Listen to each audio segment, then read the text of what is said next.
மீனாட்சியம்மன் திருவிழாக்கள் இன்றைக்கு குறிப்பாக திருக்கல்யாணம் மிக சிறப்பாக நடைபெற்றது. நிர்வாகமும் அரசாங்கமும் மிக சிறப்பான ஏற்பாடுகளை செய்துள்ளது. ஒவ்வொரு ஆண்டும் ஒவ்வொரு காலகட்டத்திலும் ஒவ்வொரு மாற்றங்கள் ஏற்பட வேண்டி இருக்கிறது. அந்த அடிப்படையில் மக்கள் காலத்துக்கு ஏற்றவாறு நம்முடைய மீனாட்சியம்மன் திருக்கோயில் உள்ள தொலைநோக்கு பார்வையோடு இந்த நல்ல திருக்கல்வியை மிகச் சிறப்பாக அமைத்து முடித்திருக்கிறார்கள். பொதுநல கலந்து கொண்டவர்களும் பக்தர்களாக கலந்துகள் ஏறக்குறைய 35 ஆண்டுகளாக தொடர்ந்து இந்த திருக்கல்யாணத்தில் கலந்து கொள்கிற வாய்ப்பு எனக்கு கிடைத்திருக்கிறது. அந்த வாய்ப்பு நடைப்பிலே இன்றைக்கு மிகச் சிறப்பான திருக்கல்யாணத்தை மீனாட்சியம்மன் அருள் தமிழகத்துக்கு மட்டுமல்ல இந்திய துணைக்கண்டத்துக்கும் நிச்சயமாக மதுரையின் புகழ் மதுரையின் பக்தி கிடைக்கும் என்று நம்புகிறேன். மனமகிழ்ச்சியோடு வாழ்த்துகிறேன்.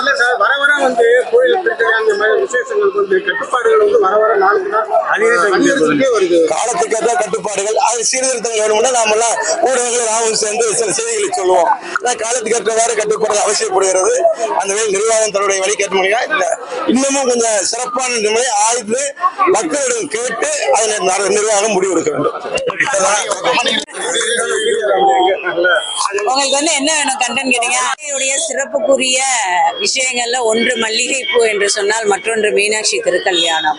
கல்பகோடி காலத்திற்கு முன்பு சொக்கநாத பெருமானோடு அன்னை மீனாட்சிக்கு நடந்த திருமணத்தை இந்த மதுரை மக்கள் ஒவ்வொரு வருடமும் சிறப்பாக நடத்தி அன்னையினுடைய அருளையும் சொக்கநாதருடைய அருளையும் பெறுகின்ற வண்ணத்திலே சிறப்பாக நடத்தி கொண்டிருக்கின்றார்கள்.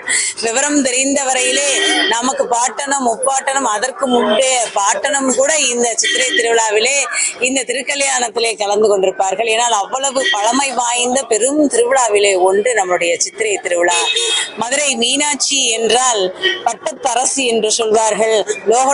லோக நாயகியான மதுரை மீனாட்சியினுடைய இந்த திருக்கல்யாண வைபவத்திலே இங்க இருக்கக்கூடிய பெண்கள் எல்லாம் அவர்களுடைய திருமாங்கல்யம் என்பது பலப்பட வேண்டும், கணவனுடைய ஆயுள் என்பது நீட்டிப்பாக இருக்க வேண்டும், ஆரோக்கியத்தோடு வாழ வேண்டும் என்கின்ற காரணத்திற்காக தங்களுடைய திருமாங்கல்ய கயிறை ஒரு சேர பல லட்சக்கணக்கான கோடிக்கணக்கான பெண்கள் மாற்றக்கூடிய அற்புதமான ஒரு வைபவம் என்றால் அது மீனாட்சி திருக்கல்யாணமாகத்தான் இருக்கும். இந்த மீனாட்சி திருக்கல்யாணத்தை நான் கடந்த 20 வருடங்களுக்கு மேலாக நம்முடைய திருக்கோவிலை பார்த்து கொண்டிருக்கின்றேன். ஒவ்வொரு வருடமும் சிறப்புக்கு சிறப்பு சேர்க்கின்ற வகையில் தான் இந்த திருக்கல்யாண வைபவம் நடந்து கொண்டிருக்கின்றது.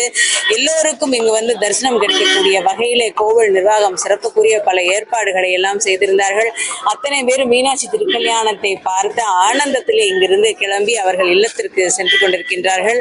இந்த தகவலை நான் தெரிவிக்கின்றேன் என்றால் என்னுடைய பெயர் மீனாட்சி பிரியாந்த், அழகர் கோவிலுடைய அறங்காவலராக இருக்கின்றேன். எல்லாருக்கும் வணக்கம். மதுரை அப்படின்னாலே முக்தி தலங்கள்ல ஒண்ணு எல்லாருக்குமே தெரியும். இங்க சொக்கநாதரும் மீனாட்சியும் மிக சிறப்பாக உலகத்தையே ஆட்சி செய்யக்கூடிய இறைவனும் இறைவியுமாக இங்க எழுந்தருளி இருக்கிறாங்க. அதனால்தான் இந்த ஊருக்கு தூங்கா நகரம் அப்படின்னு சிறப்பு. மீன் போன்ற கண்களை உடைய அம்பாள் ஆட்சி செய்யக்கூடிய அற்புதமான இந்த திருத்தலத்துல இன்றைக்கு மீனாட்சி திருக்கல்யாணம் மிக மிக சிறப்பாக நடைபெற்று இருக்கிறது. மீனாட்சி சொக்கநாதரை அழகா நம்ம இங்க பாக்குறதோட மட்டும் இல்லாம இந்த கல்யாணத்தை எங்கிருந்து பார்த்தாலும் அவங்களுக்கு அம்மையப்பருடைய அருள் பரிபூர்ணமா கிடைக்கும்.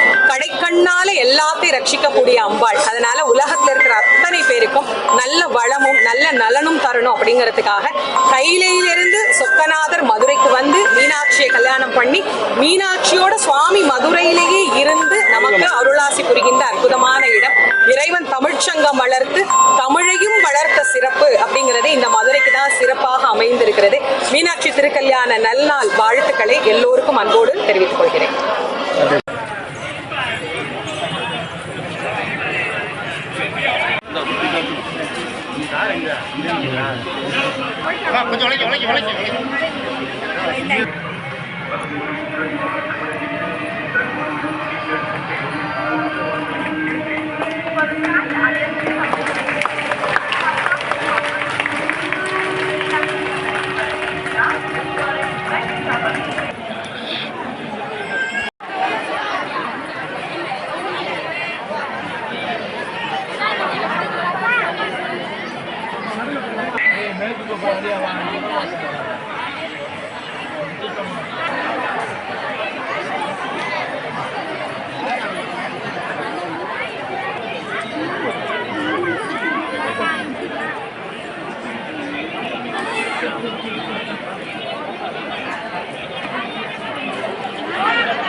எல்லா டிவிக்கும் கொடுத்துருவாங்க. வருமா